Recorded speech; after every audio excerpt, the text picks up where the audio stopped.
Hello student, कैसे हैं आप।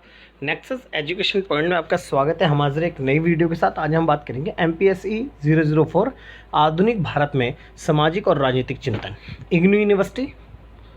टॉपिक है पूर्ण आधुनिक राजनीतिक चिंतन के विशिष्ट लक्षणों या विशेषताओं पर एक निबंध लिखिए।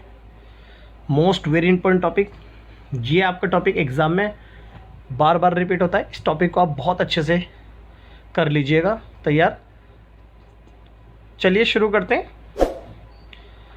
पूर्व आधुनिक राजनीतिक चिंतन के विशिष्ट लक्षण।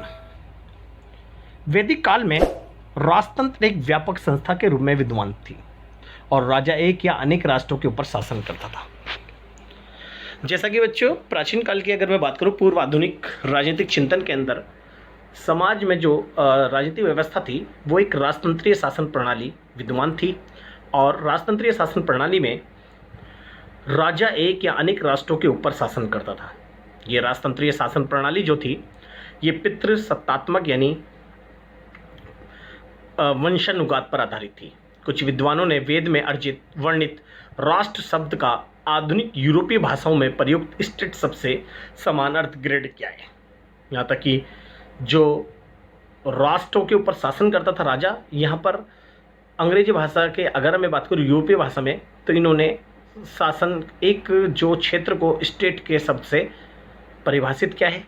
किंतु अधिकांश भारतीय विद्वानों ने विचारानुसार वैदिक काल में राष्ट्र शब्द का अर्थ जनपद या क्षेत्रीय से था, जबकि कुछ विद्वानों के मतानुसार प्राचीन भारत में राजतंत्र का विकास इसलिए हुआ क्योंकि पारिवारिक व्यवस्था पितृ प्रधान थी। जैसा कि मैंने आपको बताया कि यहाँ पर पितृ सत्तात्मक या पितृ प्रधान समाज था, परिवार था, और इसी के आधार पर यहाँ पर राजतंत्रीय शासन प्रणाली प्रचलित हुई। फलस्वरूप वैदिक मंत्रों में राजशक्ति की वृद्धि के लिए प्रार्थनाएं की गई, क्योंकि यहाँ पर वैदिक मंत्रों की अगर मैं बात करें तो यहाँ पर हवन पाठ पूजाएं कराई जाती थी ताकि राजा की जो शक्ति है वो बढ़े, और शक्ति बढ़ने से राजा पूरे राज्य की हिफाजत करे और अपने साम्राज्य को आगे तक बढ़ाए। यहाँ तक कि जब वो युद्ध में जाते थे राजा या अपनी सेना के साथ, तो उनकी विजय के लिए भी यहाँ पर काफ़ी प्रार्थनाएं की जाती थी। उस समय युद्धों में विजय प्राप्त करने के लिए छत्र या छत्रशी की कामना की गई है। वैदिक काल में संभवतः राजा का चुनाव किया जाता था, किंतु ये समुचित जनता द्वारा होता था या फिर कुछ चुने हुए व्यक्तियों द्वारा। इस संबंध में विवाद है। जीमर के अनुसार कुछ हिस्सों में निर्वाचन प्रथा थी तो कहीं वंश परंपरा पर कायम थी। कहने मतलब यहाँ पर यह बताया गया है कि इस दौरान अगर मैं वैदिक ग्रंथों के आधार पर मैं बात करूं तो यहाँ पर कुछ ऐसे क्षेत्र थे या राज्य थे जहाँ पर राजा जनता के द्वारा यानी निर्वाचन प्रथा के द्वारा चुना जाता था, और जबकि कुछ ऐसे राज्य थे जहाँ पर वंश परंपरा पर यानी अपनी पिता की मृत्यु के बाद उसका ज्येष्ठ पुत्र यानी पितृसत्तात्मक तरीके से वो चुना जाता था। वेदों में राष्ट्र के दृढ़ होने और राजा की कामना के लिए प्रार्थनाएं की गई। तो ये हमारे यहाँ पर जो था वो राजाओं के ने। अब भारतीय जो प्राचीन भारतीय राजनीतिक चिंतन के जो लक्षण हैं उसके बारे में बात करेंगे। इतिहास उतना ही पुराना है जितना कि यहाँ की सभ्यता, क्योंकि हमारा जो समाज है ये हमारी प्राचीन सभ्यता, संस्कृति और धर्म का ही देन है।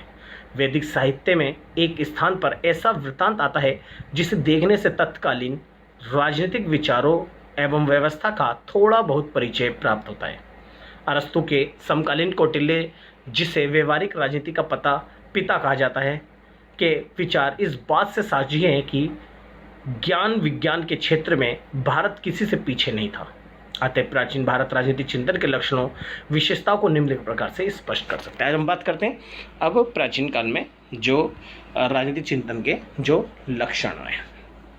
पहला है राज्य का आधार मोक्ष प्राप्ति है। तो भारत के अंदर जो प्राचीन राजनीतिक चिंतन जितने भी लिखे जाते थे उनका ये मानना था कि राज्य का आधार मोक्ष प्राप्ति है। इनका मानना ये था कि प्राचीन राजनीतिक दर्शन का आध्यात्मिकता और झुकाव एक प्रमुख विशेषता है कि राज्य को मोक्ष प्राप्ति का साधन माना गया है। राजनीतिक सिद्धांतों राज्य व्यवस्था करते समय ये ध्यान में रखा गया है कि राज्य में चारों ओर सुख शांति और व्यवस्था स्थापित हो, क्योंकि ऐसे वातावरण में ही आध्यात्मिक उन्नति प्राप्त हो सकती है।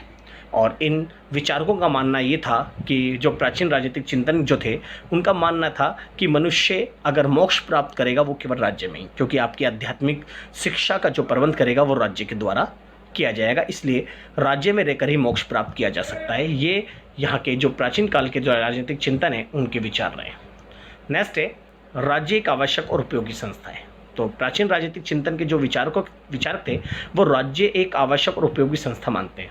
प्राचीन राजनीतिक विचारकों ने इस बात का समर्थन किया है कि राज्य का होना स्वाभाविक है और आवश्यक है। जीवन में 3 लक्ष्यों धर्म, अर्थ और कर्म की राज्य के बिना प्राप्ति संभव नहीं है, ऐसा माना गया है। और ये कहा गया है कि मनुष्य अपनी नैतिकता का पालन अपने राज्य में रहकर ही करेगा और इसलिए राज्य एक आवश्यक और उपयोगी संस्था माना है।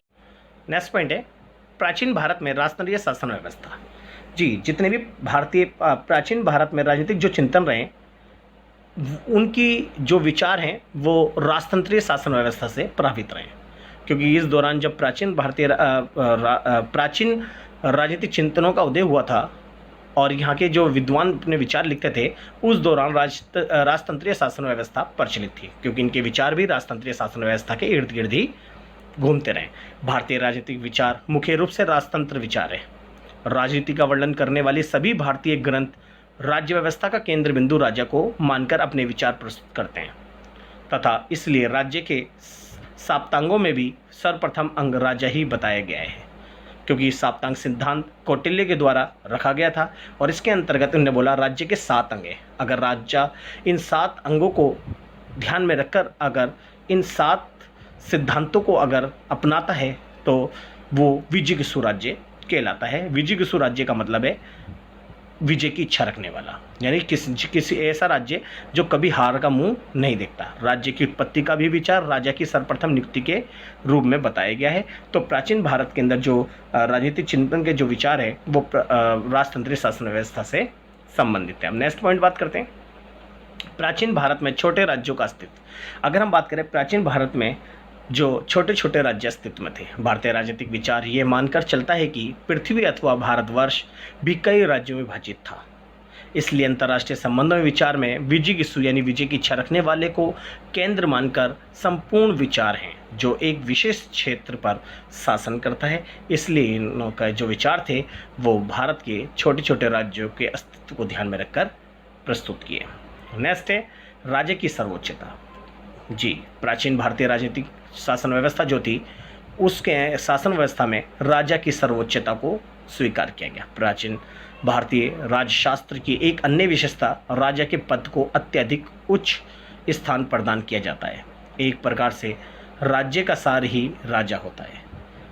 राजा पर सबसे प्रमुख रूप से धर्म का प्रतिबंध है और वे मंत्रिपरिषद की सलाह लेने के लिए भी बाध्य हैं। इसलिए भारतीय प्राचीन राजनीतिक चिंतकों का जो विचार रहा है वो राजा की सर्वोच्चता पर आधार पर रहा है और उन्होंने अपने विचार राजा को सर्वोच्च केंद्र बिंदु मानकर अपने प्रस्तुत किए हैं अपने विचार।